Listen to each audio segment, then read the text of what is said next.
ওম নমঃ শিবায়।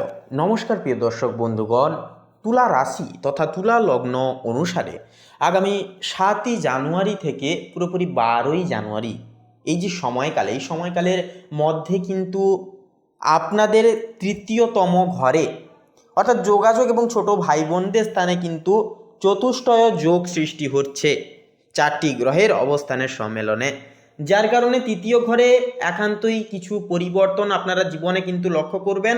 তার পাশাপাশি 3টি বিশেষ রাজকীয় শুভ পরিবর্তন কিন্তু জীবনে লক্ষ্য করতে চলেছেন তুলা লগ্নের জাতক জাতিকারা।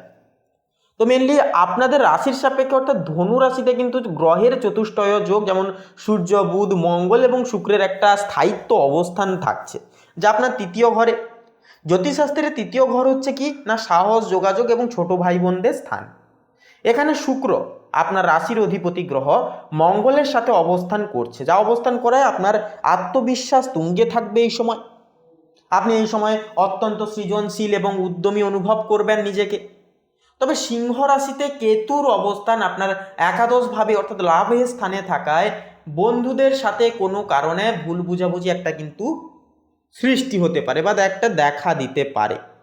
আপনি হয়তো সামাজিক মেলামেশা থেকে নিজেকে একটু গুটিয়ে নিতে চাইবেন, এইরকম একটা খামখেয়ালি ভাব এটা কিন্তু দেখা যাবে। অন্যদিকে রাহু অর্থাৎ কুম্ভে যেহেতু রাহুর পঞ্চম অবস্থান থাকছে, যা থাকার কারণে আপনার বুদ্ধিবৃত্তিক ক্ষমতা একান্তই বৃদ্ধি পাবে এবং আপনি যে কোনো জটিল পারিবারিক সমস্যার সমাধান খুব সহজেই কিন্তু করে তুলতে পারবেন। এরপরে বলি, আপনার কর্মক্ষেত্রে এই 6টি দিন বেশ নাটকীয় পরিবর্তন আসতে চলেছে বা আসতে পারে।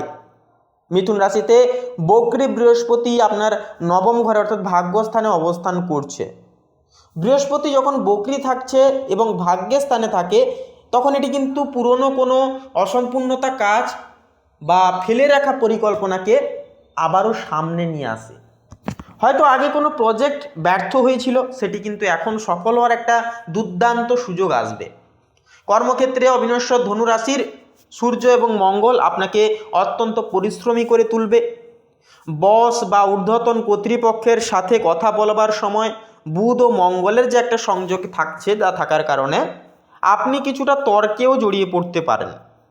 তবে শনি মীন রাশিতে থাকছে, যা আপনার ষষ্ঠ ঘরে, যা শত্রু ও সেবা স্থান, যা এই স্থানে থাকায় আপনার শত্রুরা চাইবে অর্থাৎ আপনার শত্রুরা চাইলেও কোনো ক্ষতি কিন্তু আপনার অ্যাকচুয়ালি করতে পারবেন বা করে উঠতে পারবে না। এখানে আপনাকে একটি শক্ত অবস্থান তৈরি করতে হবে, অর্থাৎ একটা বিশেষ শক্তপোক্ত অবস্থান নিজের একটা কিন্তু তৈরি করতে হবে। সেক্ষেত্রে আর্থিক দিক থেকে সময়টি বেশ সংবেদনশীল হবে। ধনু রাশিতে শুক্রের যে অবস্থান থাকছে, যা আপনাকে বিলাসবহুল ভ্রমণের দিকে প্রলুব্ধ করে তুলতে পারে। তবে ষষ্ঠে শনি আপনাকে ঋণ বা ধার দেওয়া থেকে একান্তই কিন্তু বিরত থাকার একটা সংকেত দিচ্ছে। একাদশ ঘরে কেতু থাকায় হঠাৎ করে কোনো অপ্রত্যাশিত উৎস থেকে অর্থলাভ আসতে পারে বা হতে পারে, আবার ঠিক তেমনি অপ্রয়োজনীয় খরচও কিন্তু বেড়ে যেতে পারে। শেয়ার বাজার বা ফাটকা ব্যবসায় এই 6টি দিন বিনিয়োগ না করাই বলবো ভালো হবে, কারণ রাহু পঞ্চম দৃষ্টি একান্তই আপনার হট্টকারী সিদ্ধান্ত নেওয়ার প্রবণতাকে কিন্তু বাড়িয়ে দিতে পারে। তাই বলবো কোনো রকম কোনো ক্ষেত্রে হট্টকারিতার বশে সিদ্ধান্ত নেওয়া থেকে এই সময় বিনিয়োগ অর্থাৎ বিরত থাকুন। লটারি ফাটকার দিক থেকেও কিন্তু একটু বিরত থাকুন। বক্রী বৃহস্পতি আপনাকে পরামর্শ দিচ্ছে যে কোনো বড় বিনিয়োগের আগে অবশ্যই অভিজ্ঞ কারো সাথে পরামর্শ করতে। স্বাস্থ্যগতভাবে তুলা রাশির জাতক জাতিকাদের জন্য এই সময়টি মিশ্র প্রকৃতির হবে। মীন রাশিতে শনি ষষ্ঠ ঘরে থাকায় একান্তই পুরনো কোনো ক্রনিক রোগ যেমন কোমর বা পায়ের ব্যথা একটু কিন্তু ভোগাতে পারে আপনাদের এই সময়। ধনু রাশিতে সূর্যের প্রভাবে শরীরের তেজ বজায় থাকলেও মঙ্গল ও বুধের মিলনে মানসিক উদ্বেগ বা মাথা ব্যথা কিন্তু একটা দেখা দিতে পারে। সিংহ রাশিতে কেতু থাকছে, তো সেক্ষেত্রে বলবো কেতু থাকায় মাঝে মধ্যে একাকিত্ব ভাব বা অবসাদ একটা কিন্তু বোধ করতে পারেন আপনারা। রাহুর কুম্ভে অবস্থান থাকছে, যা আপনার সৃজনশীলতাকে উদ্দীপিত করবে এবং একটা উত্তেজনা ভাব যেটা আপনাদের মধ্যে সেটাকে কিন্তু সৃষ্টি করবে। তাই মানসিক শান্তি পেতে কোনো শখের কাজ যেমন গান বা কোনো রকম কোনো কিছু বিষয় নিয়ে লেখালেখি বা কোথাও ঘুরতে যাওয়া বেড়াতে যাওয়া, এই সময় কিন্তু সেই সমস্ত নিজের পছন্দসৃত কাজগুলিতে নিজেকে ব্যস্ত রাখতে পারেন। এটি কিন্তু দুর্দান্ত একটা নিরাময়কারক একটা সেবন হবে বা একটা রেমিডিও বলা যেতে পারে এটি। প্রতিদিন নিয়ম করে প্রাণায়াম করলে মঙ্গল ও বুধের অস্থিরতা থেকে মুক্তি পাবেন এবং জীবনে সচিব স্থবিরতা একান্তই কিন্তু পাবেন আপনারা। এরপরে তুলা রাশির অধিপতি হচ্ছে কে না শুক্র।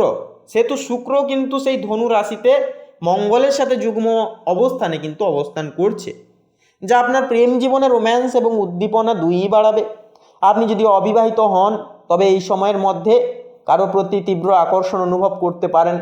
তবে সাবধান, রাহুর পঞ্চম দৃষ্টি আপনার প্রেমের ঘরে থাকায় অনেক সময় মোহের বশবর্তী হয়ে ভুল সিদ্ধান্ত নেওয়ার একটা সম্ভাবনা থাকে।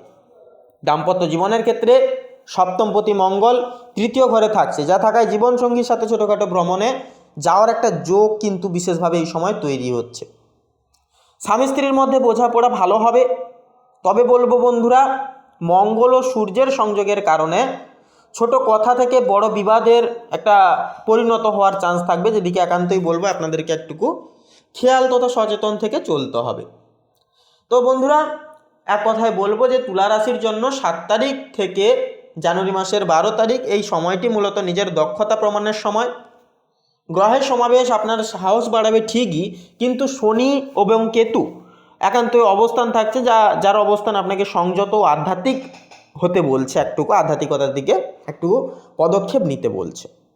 বিশেষ কিছু প্রতিকার বলবো, দেখুন শুক্রবার কোনো মন্দিরে সাদা মিষ্টি বা বাতাসা দান করুন, শুক্র স্থির হবে, সুস্থায়িত্ব হবে। হনুমান চালিসা পাঠ করলে মঙ্গলের উগ্রতা কমবে এবং কর্মক্ষেত্রে শান্তি প্রাপ্তি ঘটবে। নীল বা রূপালী রঙের পোশাক এই সময় আপনার জন্য শুভ ফল বয়ে আনতে পারে, তাই অবশ্যই আপনারা এই সমস্ত জিনিস ট্রাই করতে পারেন। দুর্দান্ত একটা কম্বাইন্ড একটা ফলাফল আপনারা কিন্তু পেতে পারবেন, মেনলি তুলা রাশি তথা তুলা লগ্নের জাতক জাতিকারা। তো বন্ধুরা বলি, তুলা লগ্নের ক্ষেত্রে আজকের এই পর্ব বন্ধুরা এই পর্যন্ত। আজকের এই পর্বটি ভালো লাগলে, মনোগত হলে অবশ্যই আপনারা একটি লাইক দিয়ে কমেন্টে ভক্তি ভরে লিখে যাবেন জয় শ্রিয়া রাম ভক্ত হনুমানজি কি জয়, অবশ্যই লিখে যাবেন। হনুমানজির নাম নিলে পরে জীবনের সমস্ত রোগ সমস্যা এবং নানান রকম জ্বালা দুর্দশা থেকে আপনারা মুক্তি পাবেন। জীবনে রাম নামে ফিরবে আসল গতি, হনুমানজির কৃপায় ফিরবে আপনাদের সৌভাগ্য। তো বন্ধুরা, এছাড়াও আমাদের এই ভাগ্য বিচার চ্যানেলটিকে সাবস্ক্রাইব করে অল অপশানে সিলেক্ট করে আমাদের পাশে থাকতে ভুলবেন না। আপনারা ভালো থাকুন, সুস্থ থাকুন, সতর্ক থাকুন। নমস্কার।